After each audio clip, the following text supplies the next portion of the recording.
বড়ো ছাত্ৰ সন্থা NDP progressive NDP আৰু CPM আৰু বহুত বড়ো সংগঠন একত্ৰিত হৈ পেলাই পুনৰ ওদালগুৰিত এটা বিশাল ৰেলী ইয়াত আয়োজন কৰা হৈছে আৰু এই ৰেলীৰ মূল উদ্দেশ্যটো হৈছে যে বড়ো সমস্যাৰ স্থায়ী সমাধান লাগে। আজিলৈকে বড়ো সমস্যাৰ সমাধান কৰাৰ কাৰণে চৰকাৰে যিটো পদক্ষেপ ল'ব লাগে সেই পদক্ষেপটো আমি দেখিবলৈ পোৱা নাই। বড়োসকলে নিজৰ ভাষা সংস্কৃতি অস্তিত্ব ৰক্ষাৰ কাৰণে নিজৰ আইডেণ্টিটি কালচাৰ লৈ জীয়াই থকাৰ কাৰণে এতিয়ালৈকে যিখিনি দীৰ্ঘদিনীয়া সংগ্ৰাম কৰিলে এই সংগ্ৰামত 5,000তকৈ অধিক মানুহ শ্বহীদ হ'ব লগা হ'ল, 20,000তকৈ অধিক মানুহ জেলত যাব লগা হ'ল। কিন্তু আজি নিজৰ দেশতে নিজৰ ভাষা সংস্কৃতি নিজৰ পৰিচয় অস্তিত্ব জীয়াই ৰখাৰ কাৰণে সংবিধান থকা স্বত্তেও সংগ্ৰাম কৰি থাকিব লগা হৈছে। তো সেইকাৰণে আজি এই বিশাল ৰেলীৰ দ্বাৰা পুনৰ অসম চৰকাৰ ভাৰত চৰকাৰক আমি সকীয়াই দিছোঁ।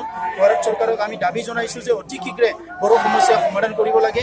যেনেধৰণে তেখেতসকলে সংবিধানৰ এটা এমেণ্ডমেণ্ট আনি পেলাই আজি জম্মু কাশ্মীৰক দ্বিখণ্ডিত কৰি পেলাই 2টা ইউনিয়ন টেৰিটৰী বনালে, লাডাখ তেখেতসকলে ইউনিয়ন টেৰিটৰী সৃষ্টি কৰিলে, জম্মু এটা ইউনিয়ন টেৰিটৰী সৃষ্টি কৰিলে আৰু তেখেতসকলে কৈছে যে তাত জম্মু কাশ্মীৰৰ নাগৰিকৰ স্বাৰ্থত কৰিছে, তাত শান্তি ৰক্ষাৰ স্বাৰ্থত কৰিছে, তাত নিৰাপত্তাৰ স্বাৰ্থত কৰিছে, তাক সৰ্বাংগীন উন্নয়নৰ স্বাৰ্থত কৰিছে। তেনেকুৱাই যদি হয় আমি বড়োলেণ্ড বা কিয় আমি চৰকাৰক আহ্বান কৰিছোঁ যে 50 বছৰে আমি চৰকাৰক দাবী জনাই আহিলোঁ, গণতান্ত্ৰিক সংগ্ৰামেৰে আমি চৰকাৰক কৈ আহিছোঁ আৰু এতিয়া ন্যায় প্ৰদান কৰাৰ এটা সময় আহিছে।